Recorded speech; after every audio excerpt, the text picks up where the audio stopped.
jauhkan dari makar-makar syaitan dan orang-orang yang berniat tidak baik. Mari kita membaca sebagian zikir pagi dan petang bersama-sama. 1, 2, 3. Allahumma bika asbahna wa bika amsayna wa bika nahya wa bika namut wa ilaikan nusyur. Allahumma anta rabbi la ilaha illa anta khalaqtani wa ana abduka wa ana ala ahdika wa wa'dika mastata'tu. A'udzu bika min syarri ma sana'tu abu'u laka bi ni'matika alayya wa abu'u bi dhanbi faghfirli fa innahu la yaghfiru dzunuba illa anta. Allahumma inna nas'aluka ilman nafi'an wa rizqan thayyiban wa amalan mutaqabbala. Allahumma inna nas'aluka al-huda wat tuqa wal afafa wal ghina. Allahumma inna na'udzu bika min ilmin la yanfa' wa min qalbin la yakhsha' wa min nafsin la tasba' wa min du'ain la yustajabulah. Raditu billahi rabba wa bil islami dina wa bi muhammadin nabiyya wa rasula. Rabbi zidna ilma warzuqna fahma, amin ya rabbal alamin. Alhamdulillah wassalatu wassalamu ala rasulillah. Segala puji milik Allah, salawat bertangkaikan salam teruntuk baginda Rasulullah Muhammad sallallahu alaihi wasallam. Hadirin sekalian, mari kita awali tilawah Quran surah Ali Imran ayat 130. Ali Imran ayat 130. Sudah ketemu jamaah? A'udzu billahi minasy syaithanir rajim. 1, 2, 3.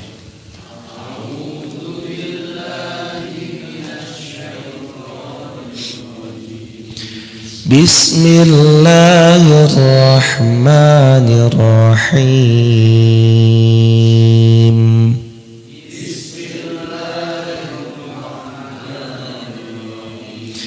Ya ayyuhalladzina amanu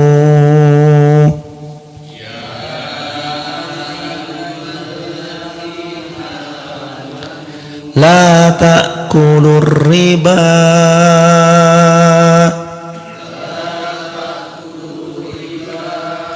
ad'afan mudha'afah wattaqullah la'allakum tuflihun.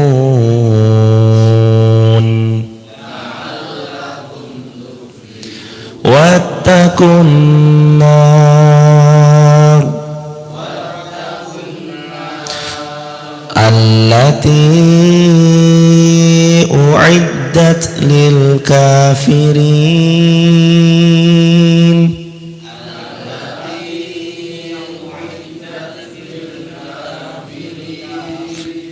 Wa ati'u Allah war rasul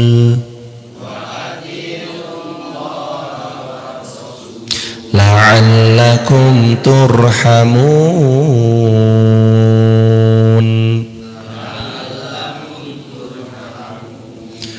Wasari'u ila maghfiratin min rabbikum wa jannah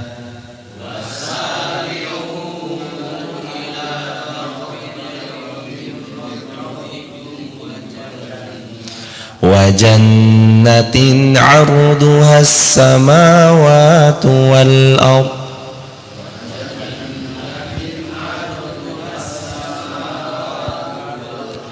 u'iddat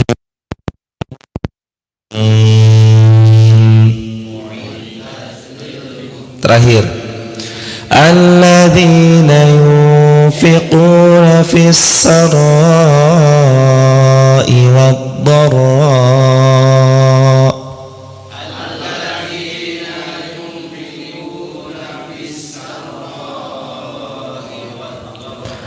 wal kadhimina al-ghayz wal 'afina 'anil nas wallahu yuhibbul muhsinin.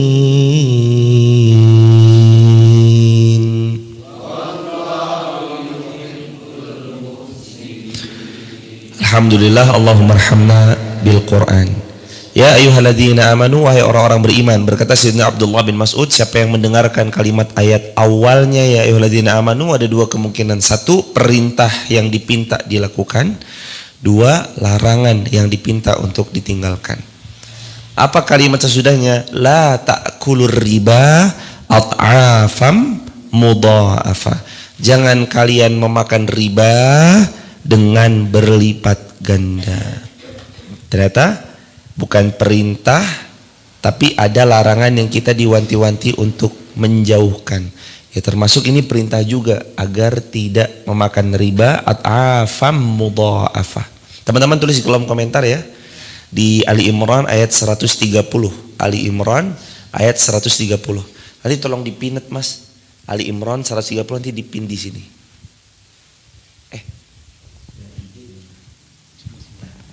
Ini tolong dipin nanti. Kalau ada komentar Ali Imran, QS Ali Imran 130, nanti tolong dipin komentarnya. Sematkan gitu. Dipencet lama, nanti sematkan. Allah berfirman, jangan makan riba ad'afam mudha'afah, dengan berlipat ganda. Salah satu karakter orang-orang yang sudah kecanduan riba, karena ternyata riba itu candu, biasanya setelah satu riba mereka terselesaikan, mereka tuh bersemangat untuk meriba atau melanjutkan riba mereka ke jenjang berikutnya. Contoh, ketika seseorang mampu, dia transaksi riba terhadap satu unit yang dia inginkan, dia memilikinya, katakanlah motor, riba dengan akad-akad riba dan seperti itu, lalu terus kemudian lunas motornya. Biasanya orang yang udah kecanduan riba, kalau mereka memperturutkan hawa nafsunya, mereka naik ke jenjang setelah motor, yakni mobil. Mereka buka lagi dengan DP sekian, nanti angsuran sekian, bla bla bla bla bla segala macamnya. Sudah mobil, lanjut lagi ke tahapan berikutnya. Kalau ini mobil yang medium, nanti yang upper class, mobil di atasnya kelas yang ia miliki sebelumnya. Terus begitu. Makanya Allah berfirman, la ta'kulur riba at'afam mudha'afah. Kalau kamu benar beriman, jangan sedikit pun menyentuh riba, apalagi sampai berlipat ganda. Karena karakternya syaitan begitu. Syaitan gak mau melihat kita satu kali jatuh. Maunya syaitan melihat kita berkali-kali jatuh. 2 kali, 3 kali, 4 kali, 5 kali. Syaitan gak mau kita riba sekali waktu atau satu transaksi terhadap satu unit. Syaitan maunya 2 unit, 3 unit, 4 unit, 5 unit, seterusnya begitu. Syaitan gak mau cuma satu, maunya syaitan terus-terusan jemaah. Dan bahayanya, persis seperti ayat sebelumnya yang kita pelajari, orang-orang yang memakan riba, la yaqumuna illa kama yaqumul ladzi yatakhabbathu syaitanun minal mas. Orang kalau udah kecanduan riba, mereka tidak bisa berdiri dengan tenang kecuali berdirinya sempoyongan seperti orang yang kerasukan syaitan. Jangan sentuh riba jemaah. Kita harus stay away from riba. Kita harus menjauh dari riba semampu kita. Ada rumus yang paten yang sering diulang-ulang. Rumus kita, tulis di kolom komentar, mampu beli, belum mampu sabar, jangan gengsi. Mampu beli, belum mampu sabar, jangan gengsi. Allah melarang orang-orang beriman melakukan praktik riba dan memakannya dengan berlipat ganda. Pada zaman jahiliyah, bila hutang seseorang telah jatuh tempo, maka yang punya berkata, mau dibayar lunas atau mau dibungakan. Jika ia membayar lunas selesai hutang piutang tersebut, jika tidak, tetap bayar utang tersebut, namun dijangkakan yang lebih panjang, ada bunga yang ditambahkan pada pinjaman pokok. Demikianlah setiap tahunnya utang itu bertambah pada orang-orang yang meminjam uang pada zaman jahiliyah dulu, sampai uang utang yang sedikit lama-lama membengkak jadi besar dan seterusnya. Dan kadang orang kalau sudah berhutang dan itu menjadi daily life-nya dia hutang ini untuk nutup hutang yang itu ditutup dengan hutang yang satunya lagi, dan seterusnya. Kalau dulu istilah yang dibahasakan adalah gali lubang, tutup lubang, istilah yang lebih tepatnya bukan itu, tapi istilah tepatnya adalah gali lubang, gali lagi empang. Kalau gali lubang tutup lubang, impas. Tapi kalau ini, dia berhutang, melunasi hutang ini dengan cara hutang lagi, hutang lagi, itu namanya gali lubang, gali lagi empang. Udah lubang kecil, digali empang, tambah besar. Makanya ada 2 syarat orang agar melunaskan hutangnya dengan segera. Yang pertama, banyak-banyak mohon pertolongan kepada Allah. Sebagaimana Nabi bersabda, sabda Nabi, 3 pihak yang Allah akan tolong dia. 1, pemuda menikah karena takut zina. 2, orang yang berjihad di jalan Allah. 3, orang yang berhutang dan berniat melunaskan hutangnya. Allah janji, Allah tolong mereka. Maka tulus, syarat yang pertama, bismillah ya Allah, saya punya itikat baik untuk bayar hutang, mudahkan ya Allah. Allah tolong kok jemaah. Kalau kita benar-benar sungguh-sungguh dengan ikhtiar terbaik, azam yang kuat untuk lunaskan hutang kita. Ini yang kedua. Kalau kita mau terbebas dari hutang, setelah mohon pertolongan kepada Allah melalui ikhtiar terbaik yang kita mampu, yang kita sanggupi. Yang kedua, siapa yang mau bebas dari hutangnya, jual aset yang hari ini dia punya. Jual aset yang hari ini dia punya. Jangan hidup berlabel gengsi. Dan kadangkala orang kalau sudah sampai di satu titik tertentu mau turun sulit. Kalau biasanya kita kemana-mana naik angkot tiba-tiba disupiri Avanza, gampang bagi kita menerimanya. Tapi kalau kemana-mana kita naik helikopter lah, kok tahu-tahu naik mobil, agak sulit turunnya.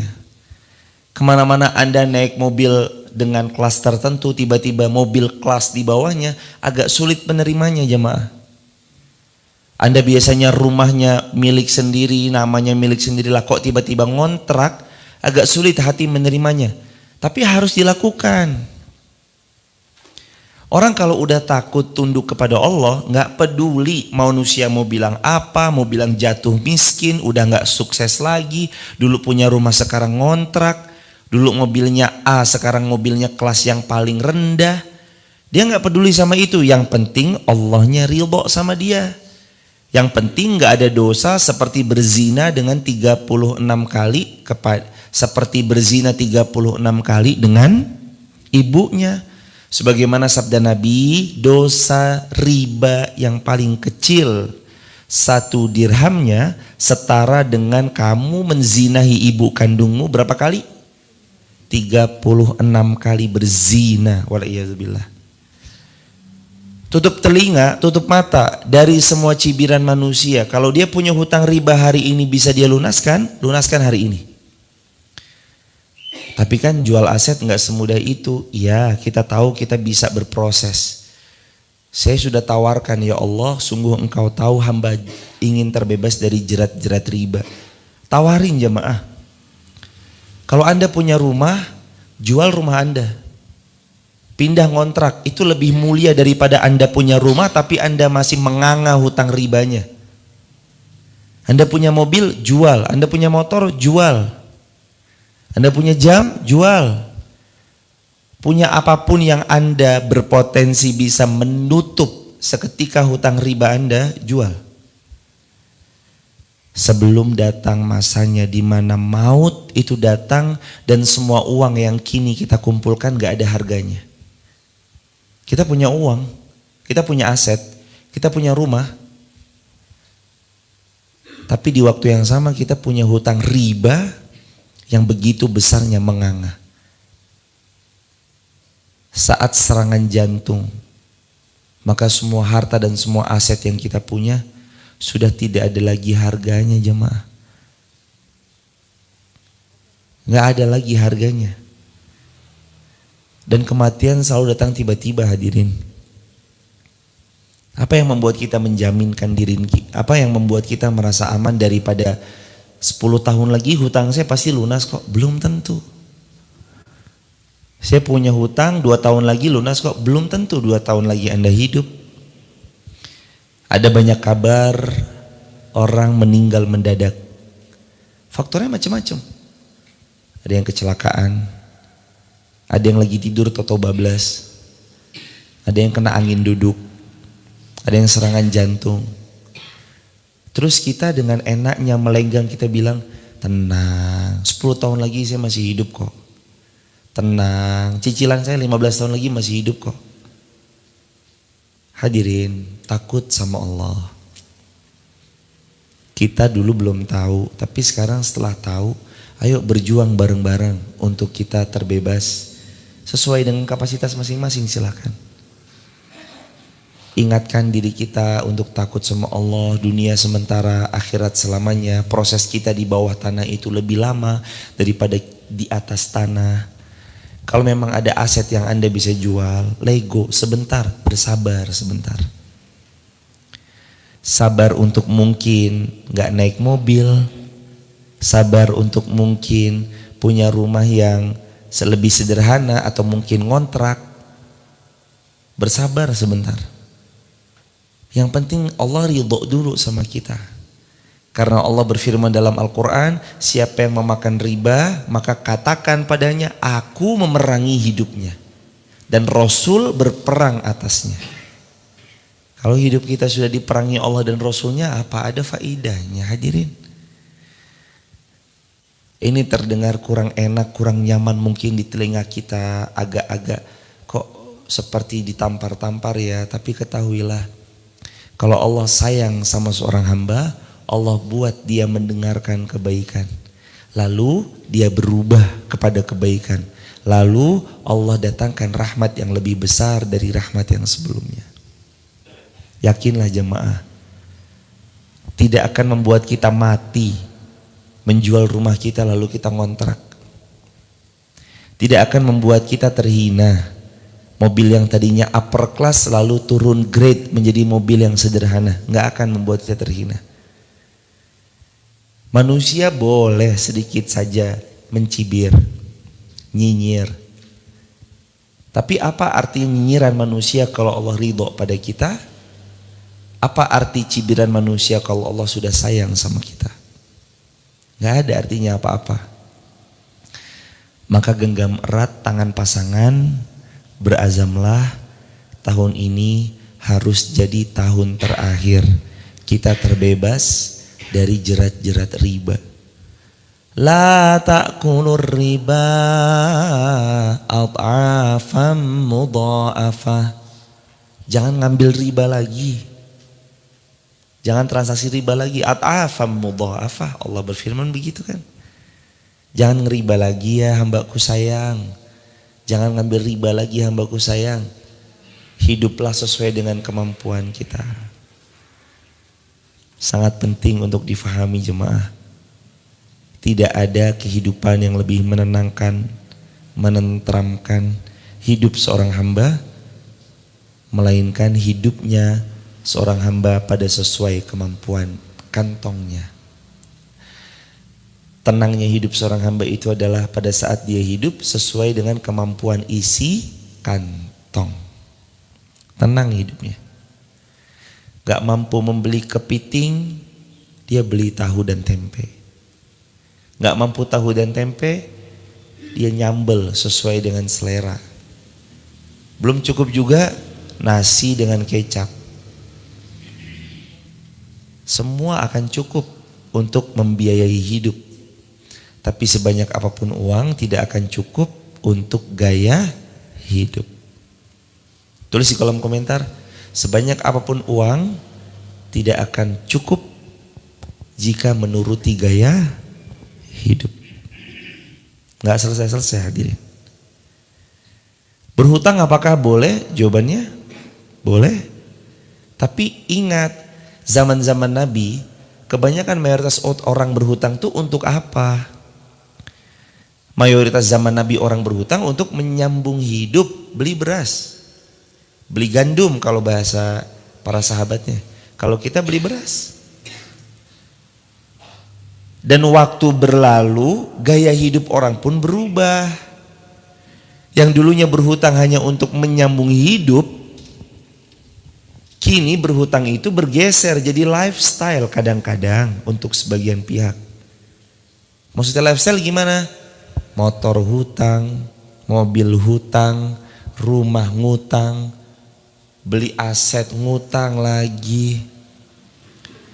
Bukan untuk sesuatu yang urgent, tapi untuk gaya hidup. Tapi saya udah benar-benar urgent. Hadirin, apa yang disebut urgent? Ini buktinya saya kehujanan. Saya kehujanan makanya saya sudah butuh mobil. Bukan urgent jamaah.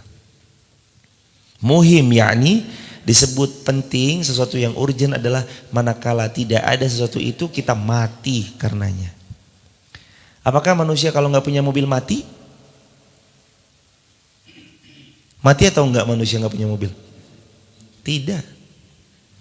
Apakah manusia kalau nggak punya rumah mati? Tidak.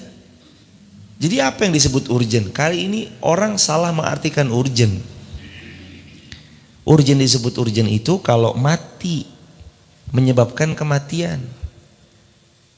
Maka nggak bisa kita berdalih beralasan klise, kayaknya udah urgent deh. Harus ngeriba. Apalagi ada kaidah yang ada yang sangat-sangat kurang tepat kaidahnya. Ada kaidah yang batil. Kaidah itu berbunyi, nek rangutang ora kumanan. Ini kaidah yang membuat mental kaum muslimin itu nggak yakin sama kemampuan dirinya. Hadirin, orang tuh boleh kecil, pendek, kurus. Tapi kalau mentalnya mental juara, mau di hadapannya raksasa besar, dia berani jemaah. Apa? Anda orang kaya, Anda punya jabatan. Maaf ya, walaupun saya kecil, kurus, pendek, miskin, saya nggak takut sama Anda. Kalau orang punya mental kayak gini jemaah, berhadapan sama raksasa sekalipun, mentalnya udah kuat. Tapi kalau mentalnya badan besar, raksasa, punya jabatan, kaya raya, tapi mentalnya mental tempe, sulit jamaah. Persis kayak mental orang yang tadi, nek orang ngutang ora kumanan. Kalau udah punya mental kalimat yang kayak gini, sulit hidupnya. Dia aja mentalnya sudah seperti itu, buruk sangka lagi sama Allah. Dia berburuk sangka bahwa Allahnya akan memberinya kalau dia ngutang. Allahnya dibilang miskin, Allahnya dibilang gak sanggup membelikan hamba ini secara tunai. Itu kan namanya buruk sangka sama Allah. Padahal Allah Ghaniyun Hamidun, maha kaya, maha terpuji, ala kulli syai'in qadir, maha sanggup berkehendak kepada seorang hamba untuk melakukan sesuatu. Innama amruhu idza arada syai'an ayaqula lahu kun fayakun. Maha punya kun fayakun. Hambaku, kamu miskin hari ini tapi besok belum tentu. Jamaah kita nih hari ini tinggal di era sosial media yang kalau boleh kita analisa, kalau jamaah tinggal zaman-zaman tahun 2000-an, tahun 90-an, untuk menjadi kaya dibutuhkan waktu 5-10 tahun. Zaman itu.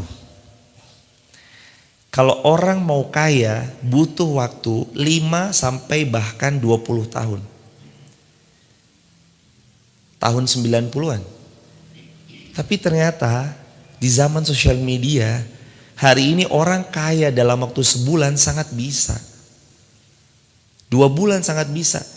Tiba-tiba dia viral, videonya potongannya ada di mana-mana, lalu diundang di mana-mana, lalu ada tekan kontrak yang nilainya luar biasa.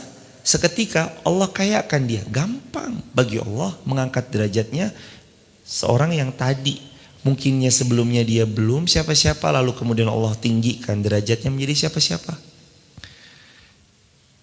Banyak anak-anak muda yang atas pertolongan Allah penghasilannya luar biasa, itu nyata. Bahwa dahulu impian anak-anak kita mau jadi apa nak? Pilot. Jadi apa? Guru, dokter, polisi. Sekarang impian anak-anak kita udah bergeser. Beberapa waktu yang lalu kami mengisi di salah satu SD di tengah kota. Maksudnya Wonosobo kota. Kami tanyai kelas 6-nya, mau jadi apa dek? Gamers. Mau jadi apa dek? YouTubers. Mau jadi apa dek? TikTokers. Apakah tahun 90 kita pernah dengar istilah kayak gitu? Gak ada. Ini soalan mental jemaah. Kalau mentalnya sudah nek rangutang ora kumanan, ya sulit hadirin. Kalau mentalnya mental berhutang, sulit. Tapi kalau mentalnya mental baik sangka sama Allah, ya Allah hamba yakin hari ini hamba ngontrak, besok hamba beli rumah cash keras. Ya Allah hamba yakin hari ini hamba kemana-mana naik hijet, angkot, tapi satu saatnya hamba akan punya sepeda. Satu saatnya hamba akan mampu beli motor. Atau bahkan lebih daripada itu. Ya Allah hamba yakin kalau mungkin hari ini handphone hamba masih pakai Nokia 3310. Besok engkau karunia ya Allah handphone yang touchscreen semampu hamba. Ya Allah hamba yakin hari ini hamba sedih sebentar, tapi besok engkau pasti bahagiakan hamba. Orang kalau mentalnya udah mental begitu, gak bergeming ditawarin riba kayak apa jemaah. Gak bergeming. Dan bahkan kadang godaan itu datang. Anda lagi terhimpit, Anda lagi butuh dana, datang WhatsApp ke handphone Anda. Butuh dana cepat cair, waduh. Terus dia bilang lagi, ini tandanya Allah mau bantu saya nih. Bukan jemaah. Anda lagi kurang, Anda lagi butuh, lah kok dapat SMS begitu. Pernah ya ngerasainnya? Nih SMS. Coba jemaah sekarang buka SMS deh. SMS itu isinya begitu semua kan? Butuh dana, segera 24 jam, kurang dari 5 jam cair, bla bla bla. Jangan deh jemaah. Takut sama Allah. Dosa terkecilnya seperti 36 kali zina. Makanya Allah berfirman, la ta'kulur riba ad'afam mudha'afah. Wattaqullah. Jangan makan riba ya. Apalagi berlipat ganda ya. Wattaqullah. Bertakwa kalian kepada Allah ya. La'allakum tuflihun. Agar kamu beruntung. Maka ayo coba tarik. La'allakum tuflihun. Syarat mau jadi hamba yang beruntung hanya 2.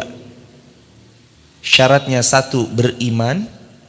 Yang kedua jangan riba. La'allakum tuflihun. Kamu pasti sukses, kamu pasti beruntung, kamu pasti akan jadi orang yang berhasil di bidangmu masing-masing. Ini janji Allah. La'allakum tuflihun. Kalau mau beruntung, kalau mau sukses, kalau mau berhasil di bidangnya, amalkan 2. Berimanlah kepada Allah, jangan makan riba. Allah tutup lagi 3 tambahannya. 1 lagi, wattaqullah, bertakwa kepada Allah. La'allakum tuflihun, kamu pasti beruntung. Maka seolah Allah tuh berfirman kepada kita dengan kalimat yang lebih sederhana, wahai hambaku sayang, kalau kamu mau berhasil dalam hidupmu, mau menjadi orang yang paling beruntung di atas muka bumi ini, berimanlah kepadaku. Lalu jangan pernah sentuh riba, apalagi sampai kamu memakannya berlipat ganda. Jangan sampai kamu ketagihan riba, lalu setelah Allah bantu kamu melunasi yang pertama, kamu lanjutkan ribamu yang kedua. Jangan. Lalu yang ketiga, bertakwalah kepada Allah, maka Allah berfirman, aku berjanji kepadamu bahwa aku sendiri yang akan membuatmu sukses dalam kehidupanmu. Ini rumus. Jamaah coba dari belakang tarik ke depan. Tadi kan udah ya, la'allakum tuflihun. Ini kan statementnya, agar kalian beruntung. Pertanyaannya, gimana cara beruntung? Tarik dari belakang, tarik ke depan. Ternyata supaya beruntung, ya ayyuhalladzina amanu. Ini yang pertama, wahai orang beriman. Yang kedua, la ta'kulur riba. Jangan makan riba. At'afam mudha'afah, berlipat ganda. Wattaqullah, bertakwalah kepada Allah, baru nanti beruntung. Ini info valid loh jamaah. Allah berfirman dalam Quran, 100% valid. Kenapa kita ngelihat orang ini kok beruntung ya? Bukan beruntung sebenarnya hadirin. Karena keberuntungan itu selalu ada syarat yang disyaratkan. Allah berfirman toh, la'allakum tuflihun, supaya kamu beruntung. Tapi apakah Allah berfirman, hei manusia kalian semua nanti beruntung? Enggak, ada syaratnya. Siapa yang beruntung ya Allah? Yang beriman, yang menjauhkan diri dari riba, yang bertakwa. Ada syarat.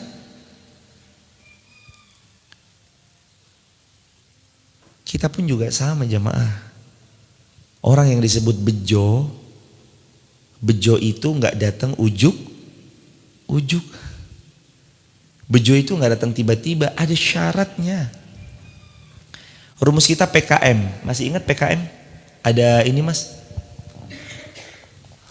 Sebenarnya orang yang Anda bilang hari ini, dia beruntung ya, wah dia berhasil ya. Yang kita lihat dia hari ini begitu, rumusnya PKM. Jazakumullah mas. P ketemu K sama dengan M.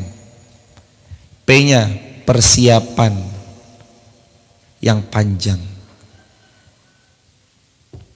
K-nya ketemu kesempatan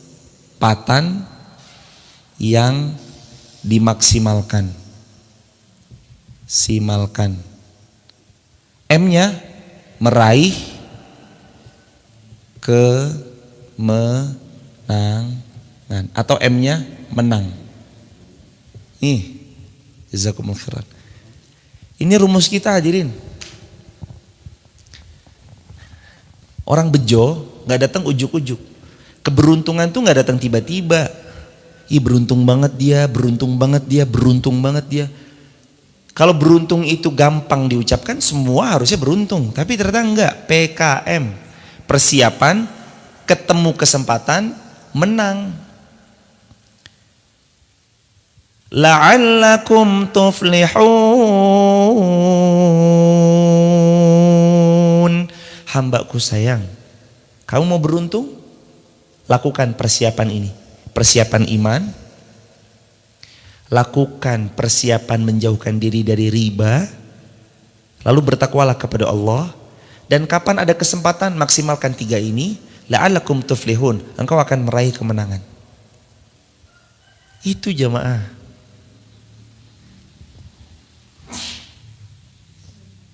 Alhamdulillah. Jadi kumul istibalakum. La'allakum tuflihun. Allah sudah berfirman, kalau kita manut aja sama Allah, nurut aja sama Allah, udah tuh jamaah.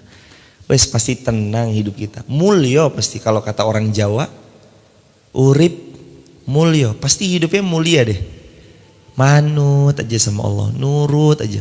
Allah berfirman, la'allakum tuflihun. Hambaku, ini rumus beruntung. Iya ya Allah, gimana? Ya ayyuhalladzina amanu, kamu beriman dulu. La ta'kulur riba adhafan mudha'afa. Jangan riba, jangan berlipat ganda ribanya. Ayo cepat jual aset, tutup ribanya.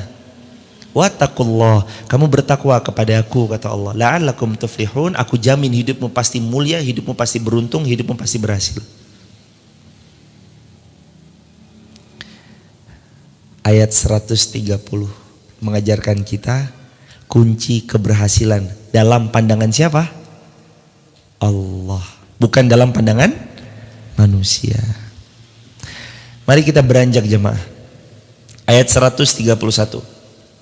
Wattaqun narallati uiddat lil kafirin. Dan jagalah dirimu dari siksa api neraka yang Allah siapkan bagi orang-orang yang ingkar. Allah kasih tahu. Ini kunci keberhasilan. Rumusnya 3, beriman, jauhi riba, bertakwa. Tapi kalau kamu ingkar, tolong, hati-hati ya, kamu jaga diri. Karena aku punya neraka yang siap membumi hanguskan mereka-mereka yang ingkar. Jadi Allah kasih opsi. Mau beruntung, ini opsinya. Ya kalau mau ingkar, silakan aja dicicipi. Tapi jangan salahkan siapapun kecuali dirimu sendiri kalau nanti akhir tempat kesudahanmu adalah nar. Makanya Allah berfirman, wattaqun nar. Hati-hati karena aku siapkan nerakaku allati uiddat lil kafirin, yang sudah aku persiapkan untuk mereka-mereka yang ingkar. Mereka yang gak mau nurut untuk beriman. Mereka yang sudah dibilang la ta'kulur riba, tapi mereka malah akalar riba. Atau akilar riba atau aklar riba. Mereka malah memakan makanan dengan cara-cara riba. Transaksi dengan cara-cara riba. Sudah dibilang Allah berfirman bertakwa kepada Allah, tapi dia malah berbuat sebaliknya. Wattaqun nar. Allah tuh saking sayangnya loh jemaah kepada kita sebenarnya. Hambaku, aku tuh sayang sama kamu. Makanya aku peringatkan kamu dengan satu nasihat agar kamu tidak terjerembab ke jurang yang membinasakan. Hambaku, aku tuh sayang sama kamu. Maka keberhasilan keberuntunganmu itu akan datang kalau PKM, persiapanmu ditambahkan jumpa dengan kesempatan yang kau maksimalkan, engkau pasti akan la'allakum tuflihun. Engkau pasti menang. Tenang. Dan tutuplah mata kita dari penyakit istibta. Masih ingat enggak jemaah penyakit apa? Istibta. Penyakit apa istibta? Masih ingat? Kayaknya rendah hati semua ini jemaah. Enggak jawab nih karena saking rendah hatinya. Penyakit istibta adalah penyakit ingin cepat terlihat sukses. Sebenarnya dia belum waktunya sampai di titik ini, tapi kena penyakit istibta, ingin tampil ketika nanti kumpul sama kawan lamanya, mobilnya lebih mentereng lah, jam tangannya lebih mentereng lah, lalu apapun tentang dunianya lebih mentereng. Padahal dia belum sanggup, akhirnya dia berusaha ngutang sana, ngutang sini supaya tampil gaya, padahal itu hutang semua. Hadirin, berhutang untuk mendapatkan sesuatu yang belum waktunya hanya akan membuat hidup Anda lebih sulit karena mental Anda belum siap, tapi Anda memaksakan diri di sana. Mohon maaf, kita kemana-mana naik motor, kita paksakan, padahal belum mentalnya kita sanggup dengan kondisi finansial kita punya mobil. Tadinya 1 bulan naik motor 200.000 cukup untuk isi bensin, atau mungkin 300.000 cukup untuk ngisi bensin motor. Begitu punya kendaraan roda 4, sebulan 1 juta, 1,5 juta, gak sanggup dia. Akhirnya dia nyulitin dirinya sendiri. Makanya hadirin, lebih nyamannya siapkan mental, siapkan kondisi. Sehingga kalau kita sudah saatnya sampai di titik tersebut, kita sudah siap dengan segala kemungkinan. Itu namanya orang yang berbaik sangka kepada Allah, mempersiapkan diri dengan taat kepada Allah, tidak inginnya cepat-cepat terlihat kaya, tapi dia berproses dengan proses yang panjang. Dan siapa yang berproses dalam proses yang panjang, dia akan nikmat melewati episode hidup. Nikmat. Oh, saya pernah di sana. Oh, saya pernah jadi office boy. Oh, saya pernah lalu kemudian jadi bawahan. Oh, saya pernah jadi sedikit middle dan seterusnya. Berproses. Proses jemaah. Berikutnya ayat 132. Wa ati'ullaha war rasul la'allakum turhamun.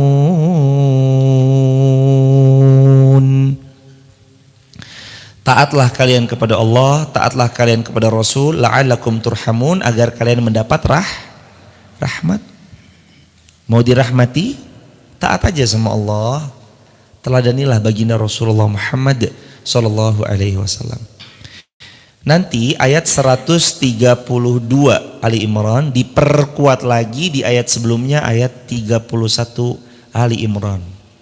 Qul in kuntum tuhibbunallaha fattabi'uni yuhibbukumullah wa yaghfir lakum dzunubakum.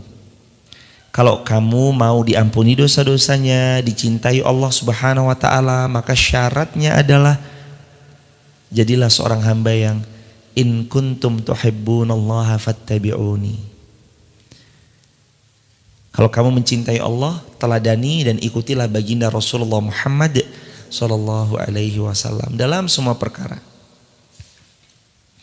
Nabi bersabda dalam hadis, ini hadis ada dalam tafsir Ibnu Katsir dan tafsir yang lainnya, juga hadis riwayat Bukhari Muslim dalam Arba'in Nawawi. La yu'minu ahadukum hatta hawahu taba'an lima ji'tu bih. Sabda Nabi, tidak beriman salah seorang di antara kalian hatta hawahu, sampai hawa nafsunya, taba'an lima ji'tu bih, siap tunduk dan mengikuti atas apa yang aku perintahkan padanya, atas apa yang aku diutus untuk menyampaikan hal itu kepada mereka. La yu'minu ahadukum, tidak beriman seseorang hamba hatta hawahu taba'an lima ji'tu bih, sampai hawa nafsunya itu tunduk mengikuti baginda Rasulullah Muhammad sallallahu alaihi wasallam. Maka taatlah kepada Allah, taatlah kepada baginda Rasulullah, agar kita jadi hamba yang diberi rahmat. Ayat 133, ini ayat yang sangat populer di tengah-tengah kita. Allah berfirman dan Allah mengingatkan, wasari'u ila maghfiratin min rabbikum wa jannatin arduhas samawati wal ard uiddat lil muttaqin. Wasari'u, apa arti wasari'u? Dan bersegeralah, bahasa mudahnya, dan gerak cepatlah kalian dalam setiap potensi kebaikan. Teman-teman tulis di kolom komentar di caps lock ya. Gercep sambut kebaikan. Mari kita gercep sambut kebaikan. Kebaikan itu harus disegerakan hadirin. Dan jangan pernah menunda, karena tidak ada orang yang suka menunda kebaikan kecuali pasti biasanya syaitan minta dia untuk kalah. Kecuali syaitan akan memastikan dia pasti hancur porak-poranda. Makanya sahabat Rasulullah sallallahu alaihi wasallam pernah berkata, kalau kamu punya niat di waktu pagi, jangan tunda sampai sore. Kalau punya niat baik di waktu sore, jangan tunda sampai pagi. Detik itu punya niat, kalau bisa eksekusi detik itu, eksekusi detik itu. Saya punya niat nih, kayaknya begini-gini bagus deh. Yuk, ayo. Yaudah deh, kumpul dulu deh. Kumpul di mana? Di sini. Saya yang bayarin makannya, bismillah. Ayo kumpul. Segerakan niat baik, jangan pernah ditunda. Allah berfirman dalam Al-Quran, wasari'u ila maghfirah. Ayo kalian tuh segera. Segeranya apa dalam setiap kebaikan? Juga dalam menyambut maghfirahnya Allah. Ampunannya Allah itu dijemput. Lah ampunan Allah ini cara jemputnya gimana? Nabi bersabda, wa atbi'is sayyi'atal hasanata tamhuha. Kalau mau dapat ampunan Allah, dihapus dosa-dosa, iringi perbuatan buruk yang masa lalu itu pernah kamu lakukan dengan berbuat baik.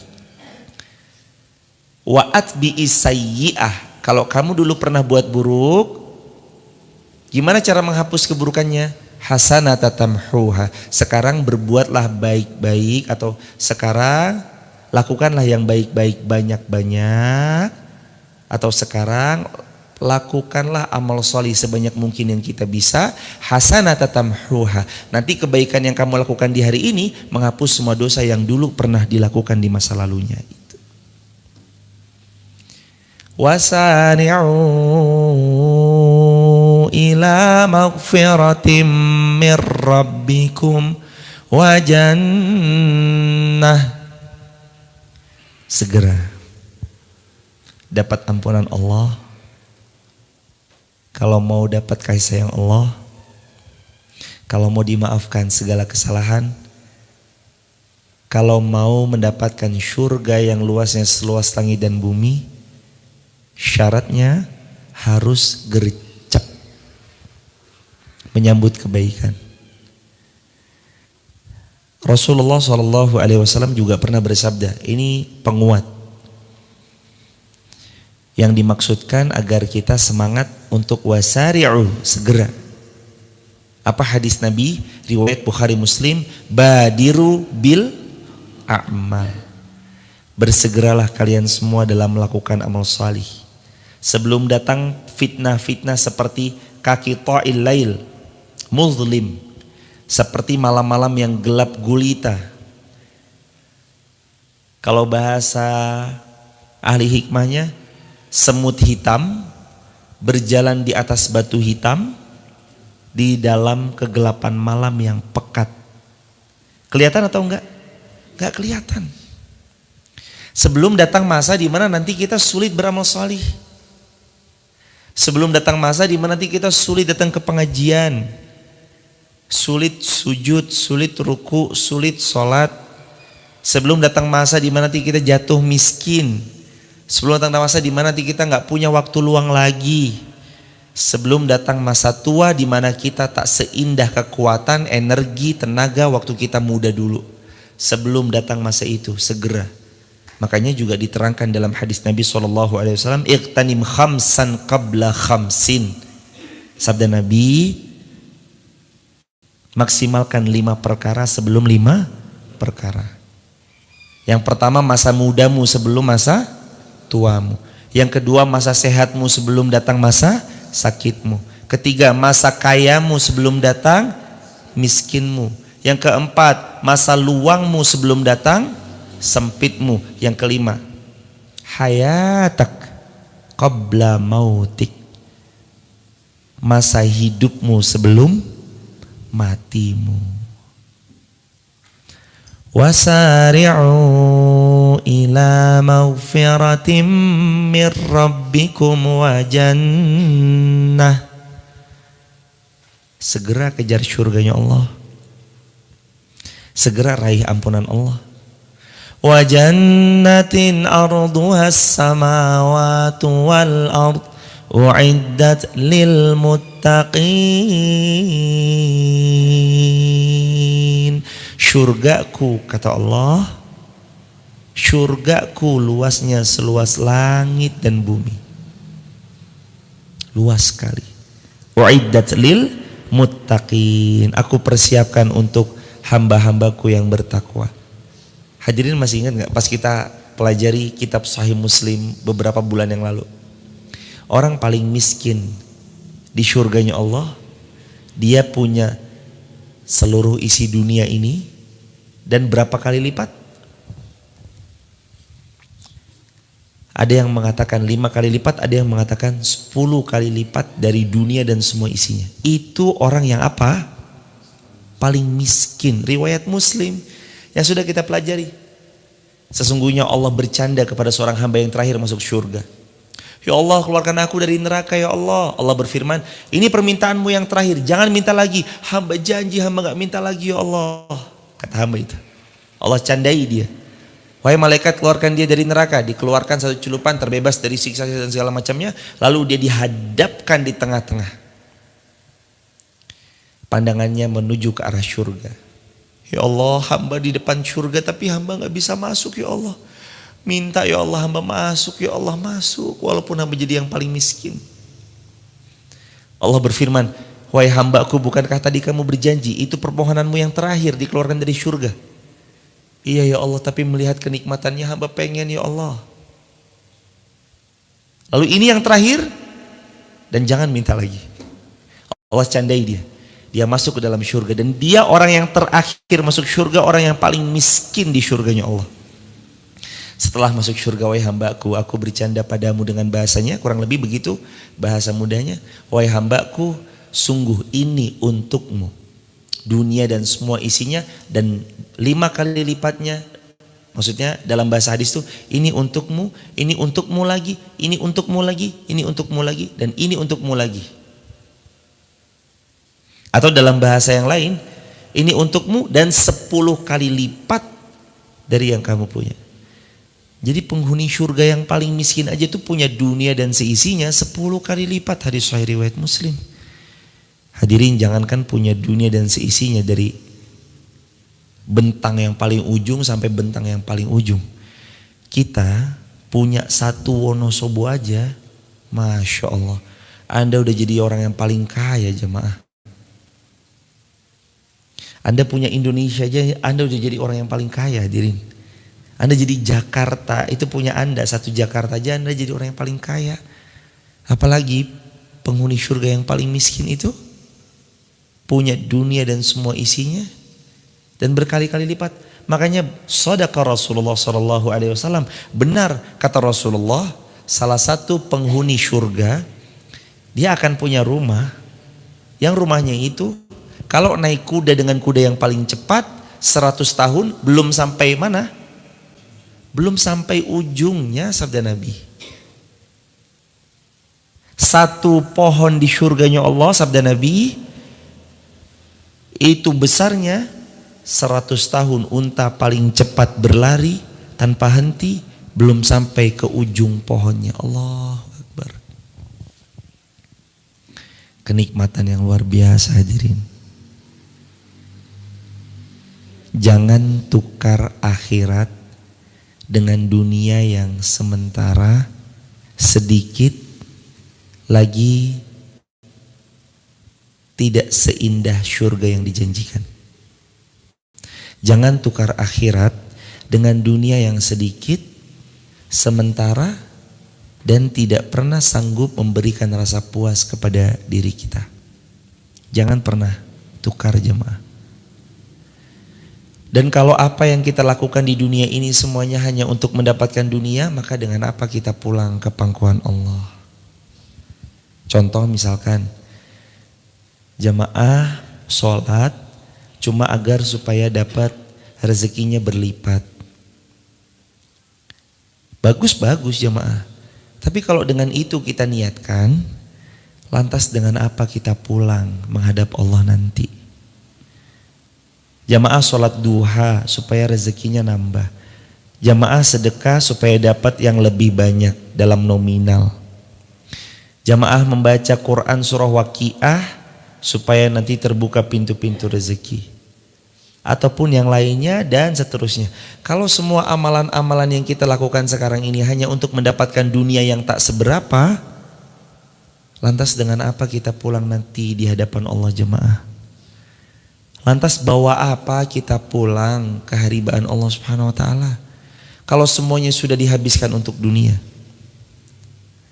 Takut-takut nanti kita jadi orang yang bangkrut di akhirat. Karena semua yang dilakukan bukan karena ridhonya Allah, tapi karena mendapat dunia. Teman-teman cari ilmu di sosial media.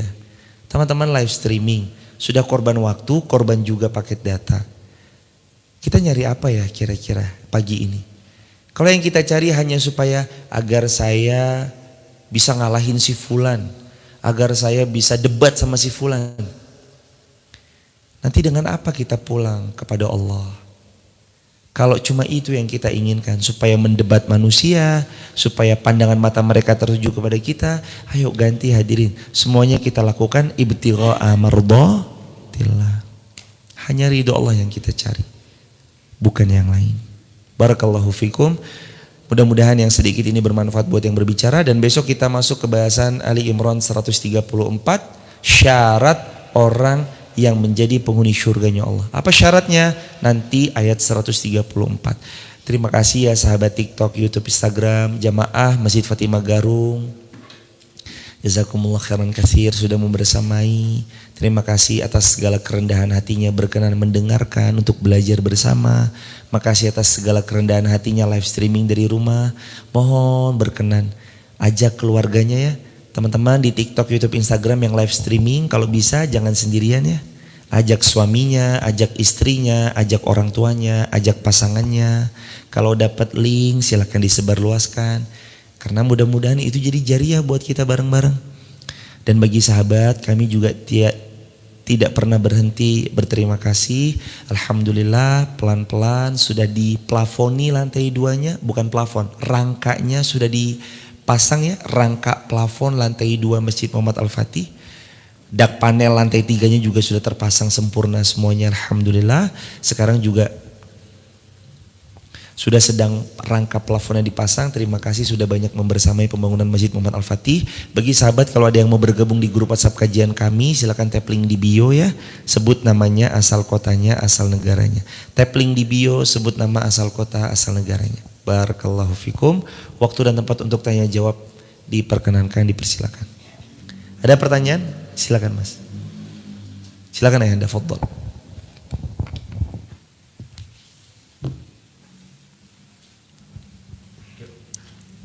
Assalamualaikum warahmatullahi wabarakatuh. Mudah-mudahan Allah merahmati Ustadz beserta kaum muslimin semuanya, amin. Satu pertanyaan Ustadz, dalam Quran itu dikatakan adhafan mudha'afah, yang berlipat ganda. Itu pasti ada maksud dari Allah yang tidak mungkin tidak. Apakah kalau riba yang tidak berlipat ganda itu tidak dilarang? Terima kasih. Jazakumullah khairan.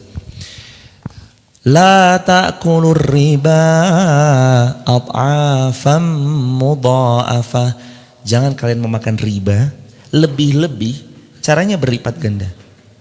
Apakah berarti yang tidak berlipat ganda itu diperkenankan? Jawabannya tetap haram sebagaimana Al-Baqarah 275. Wa ahallallahu al-bai'a wa harramar riba. Allah halalkan pada kalian jual beli, Allah haramkan riba, mutlak haram. Walaupun transaksi perdana kita mutlak haram. Tapi Allah berfirman di ayat 130 ini tentang at'afa mudha'afa, jangan berlipat ganda. Kenapa? Ini karakter.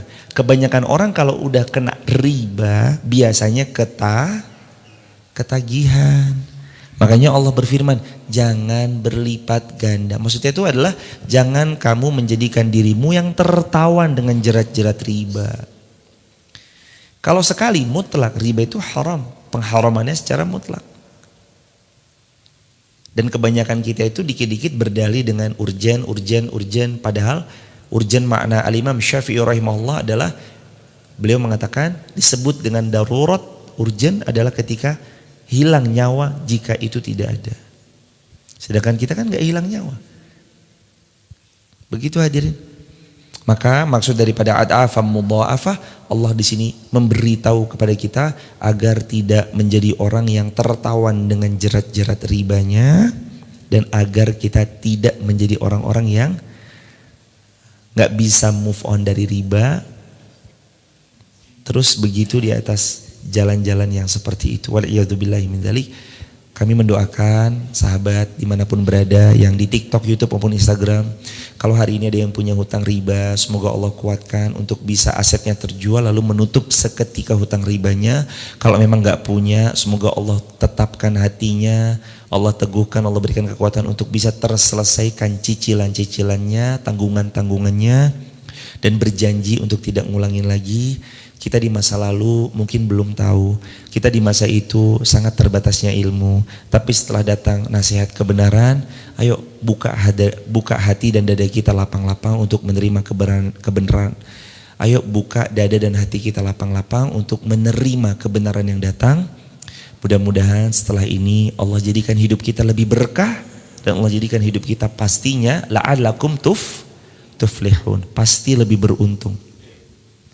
Dan teman-teman yang sekarang berusaha lepas dari riba lalu terus kemudian teman-teman seolah sulit hidupnya, sabar dulu, ingat mungkin itu cara Allah sedang mencuci kita supaya bersih. Dikucek-kucek dulu supaya bersih.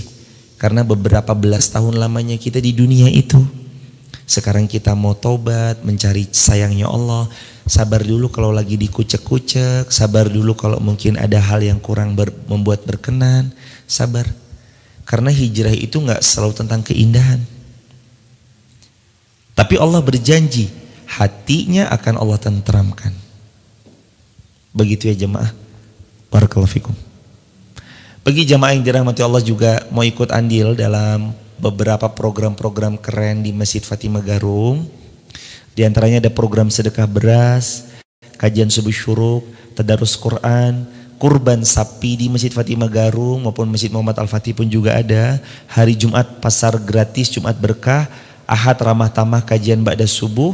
Sahabat juga bisa save nomor Masjid Fatimah Garung, yang ini Masjid Fatimah Garung ini ya, di Garung. Ini Masjid Fatimah Solo bukan Ustadz? Kemarin mungkin ada yang bertanya ya, ini Masjid Fatimah Garung yang biasanya subuh-subuh di sini kemarin warnanya hijau, sekarang diganti sama warnanya begini backgroundnya karena yang hijau itu sudah lama dari beberapa tahun sebelumnya, jadi kita refreshment, disegarkan lagi.